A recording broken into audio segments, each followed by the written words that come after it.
What's up, y'all? This one's going to be general conversation about buying, selling, trading, Magic the Gathering, collecting, and different things. I don't really have anything specific, so I'm just going to go from point A to B to C to D, wherever my mind takes me, and I'm going to flow all of the knowledge, or as much knowledge as possible, of things that I've found out by trial and error or mistakes.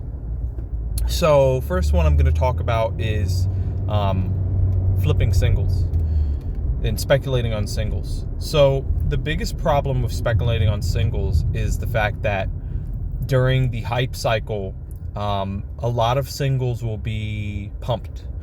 So people might, if you go online and look at what singles might be good for the next set or some new card or interaction or combo, there's going to be all these different singles. Like, oh, maybe this card, maybe that card.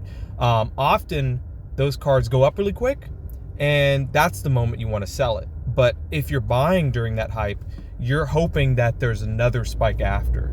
So actually you're hoping, you're catching the first spike, and that's when you're buying often. When you're seeing these posts online, it's like maybe you can look at the sales history of these cards and you'll see 50 or 100 of them getting purchased, bought out on these massive lots, and there's you trying to scoop up singles of like 1 or 2 or 4 or 10 per purchase when someone just bought out like 100 from TCG Direct for half your cost basis. So speccing on singles is pretty brutal, and what I've found to be successful is, well, the first one is identifying key players, key singles that had consistent sales, but maybe the price was a little repressed for something like maybe Tom Bombadil. So the idea is Tom Bombadil is always going to be used in any Saga deck. He's actually going to be, it's just such an amazing Saga card. And that's a card that you can buy and know that not only will he maintain his value, but there's a chance that he can go up and spike. So that's how you want to go in on specs. It's not, you don't really want to go in on these like niche interactions as much, or like maybe something gets unbanned, like Braids got unbanned and suddenly it spiked, and then you see it instantly like go up and retrace down. Braids is not a good spec, especially after the ban. It's not something you want to go in on. You want to go in on the cards that are old reliables. Some cards like that for me that I'm thinking of are Prologue of Phyresis. Phyresis, is that how you say it? It's going to be always used in any Proliferate decks, and the odds of them reprinting it into the ground, I mean, I guess they're there, but at the price that you can get a lot of those copies for Prologue of Phyresis for like 25-50 cents. And that's pretty respectable, where my price floor is actually 25 cents. So if this card does get reprinted, but let's say it becomes even hyper playable, I can see it holding the floor of 25 cents or going up to $1, maybe more. So something like that. Also Flame of Anor, that was one during Lord of the Rings where all the wizard decks were using it. It was just a very solid staple for any wizard deck, any Izzet color pairing wizard deck. So during this hype cycle for Final Fantasy, there's a lot of other little different cards and little things that are going up and being speculated on, but some of these might be so niche, and when it's actually time to build CEDH decks or net decks, and when stuff gets optimized, some of these cards could go into and fade into oblivion. So that's the risk of jumping in on these hype cycles instead of that's when you're unloading. Jumping in is very dangerous. So I would always recommend buying cards that you feel like are going to be playable forever, because if they ever become meta or hyper playable, or let's say there's something that comes out that you need copies of this, then that's when these specs can actually start popping off. Another thing I would consider doing is, right now they're reprinting a lot of things and stuff like commander decks, and I would look for some cards in these that are getting reprinted that maybe the price is just over repressed, and maybe if they've only reprinted it once, it means it might not be on Wizards' radar for super reprints. So that gives you an opportunity to be going in on some of these cheaper cards as people are blowing them out. What people do is they buy up, they sell out every single from all these commander decks that they're buying. So they don't really care what it sells for as long as they're profiting on everything else. And that's when you can actually just pick up a lot of their positions. So you can be buying some cards like for 5, 10 cents, 20 cents, and you can just buy tons and tons of copies of rares, sometimes mythics. And if there's ever a moment like Fable Singer, Narcy Fable Singer, where the card ends up, I mean, it was a strong card, it was just so many out there and no one was really speccing on it or blowing it out, and then you have a hype cycle where people go to spec on it. That's really when all these cards just get completely bought out and you can unload into the heat of the market and just 10-20x. So so I would recommend looking at singles like that. I'm going to pivot away from this and I'm going to jump into stuff like collector boxes and how I'm getting cheap collector boxes or cheaper collector boxes.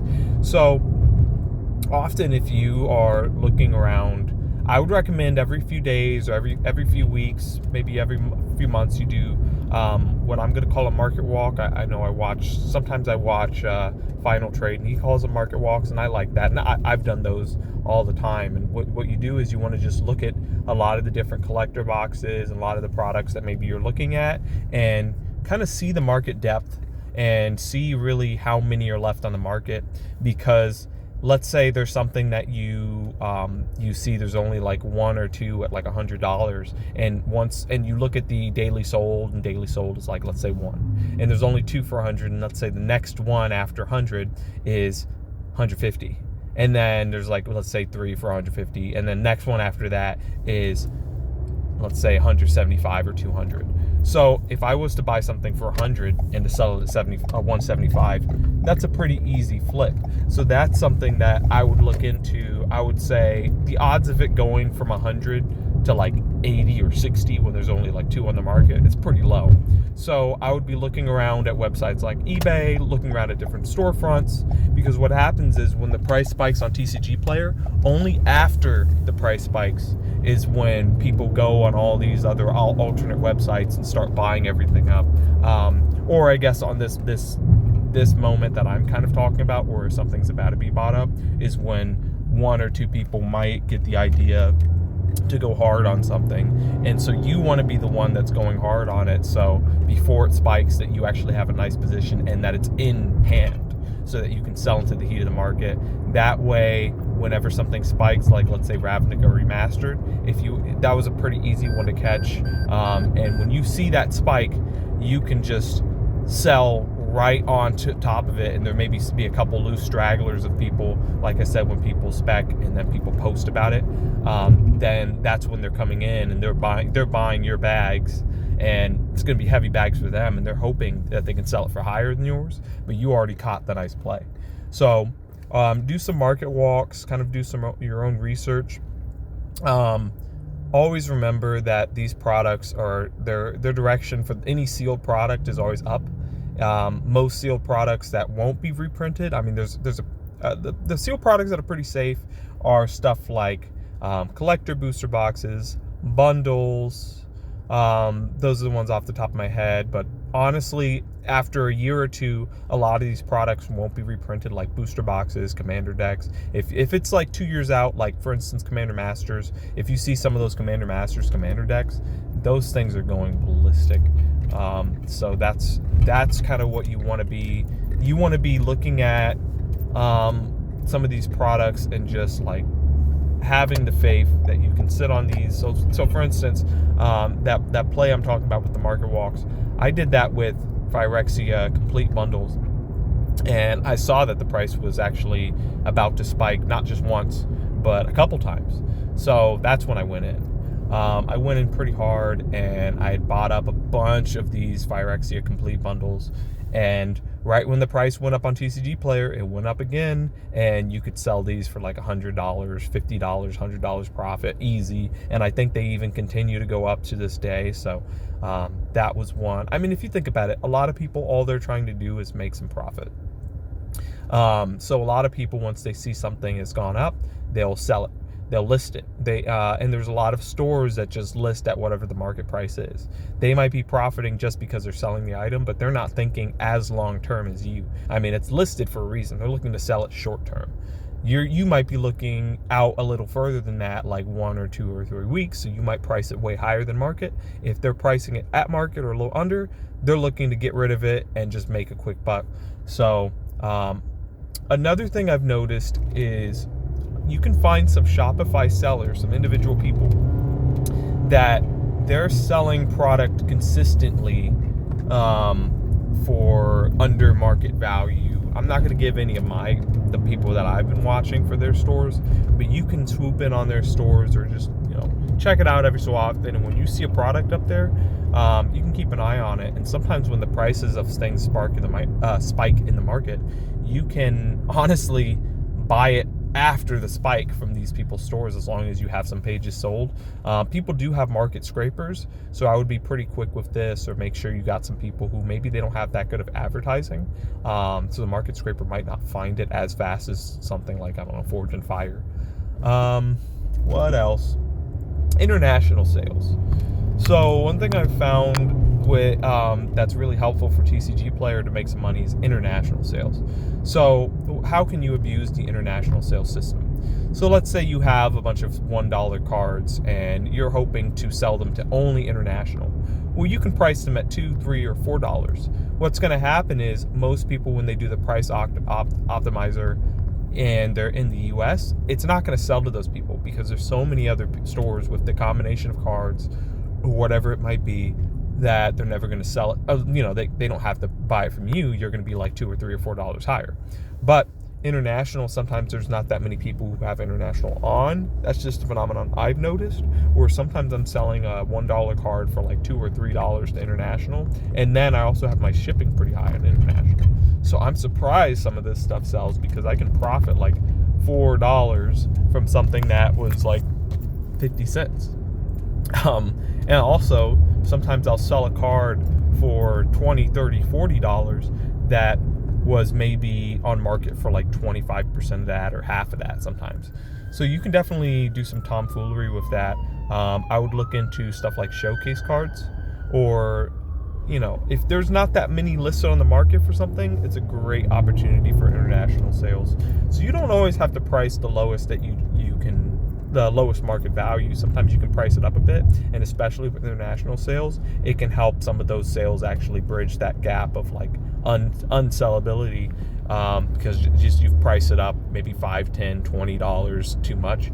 But international sales will sell it, or international customers will pick it up. So I've had a couple of those with stuff like 151 Pokemon bundles, where I have the bundle listed at like $80, $90, and the bundle you can actually just rebuy for like $60. And I have it listed for international sales with like $50 of shipping, and because obviously if I'm selling to international, I don't want to ever have to eat the cost on shipping, so I have the pricing way up.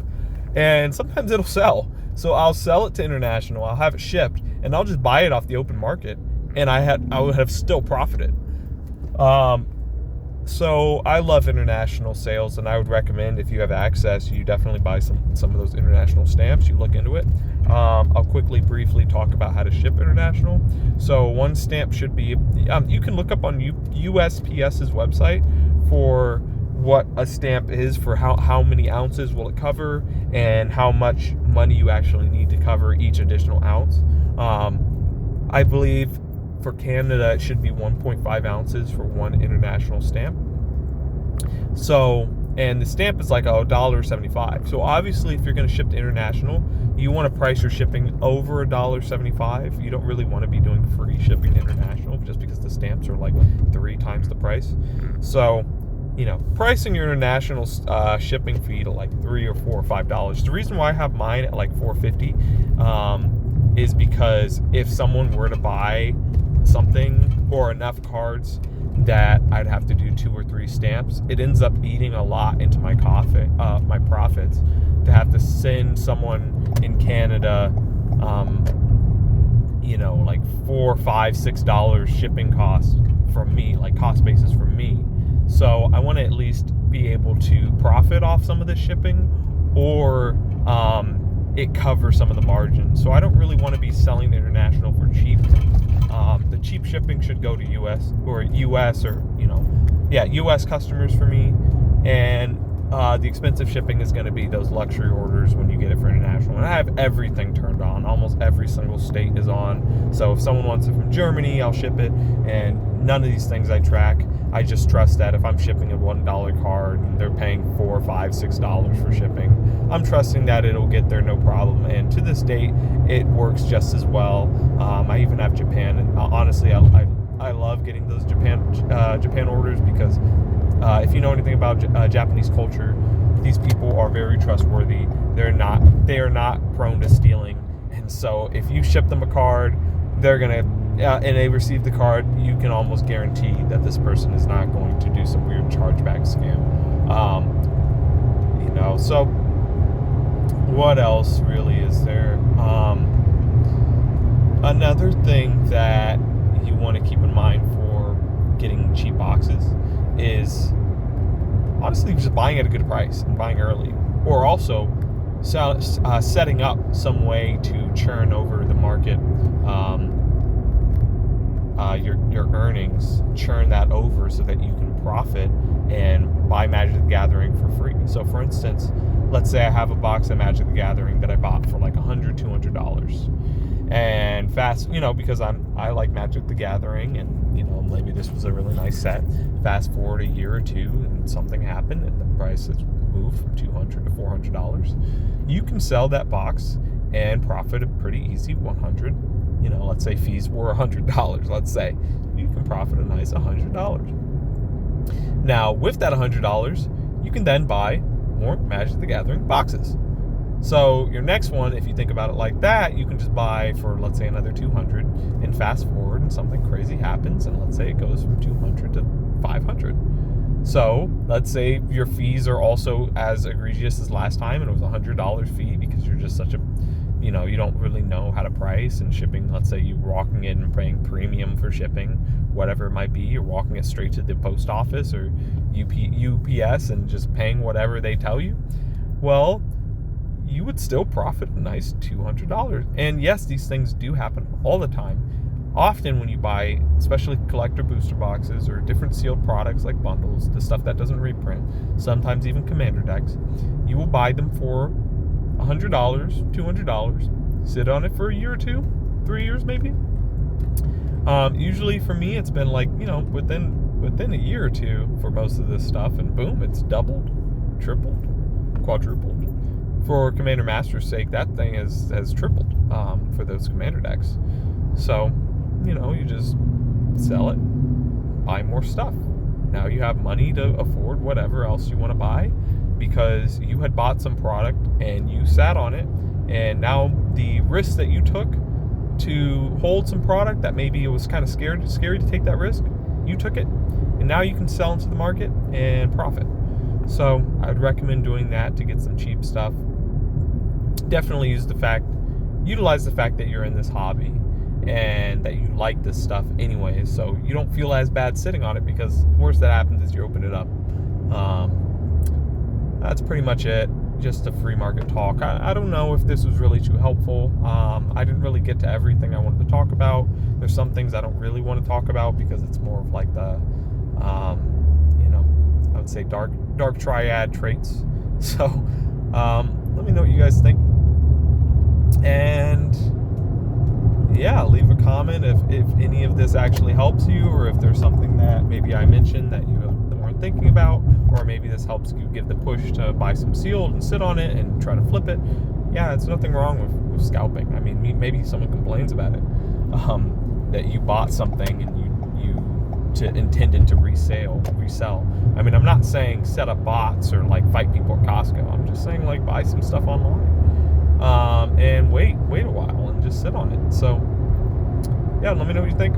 That's pretty much it. I'll see you later. Woo!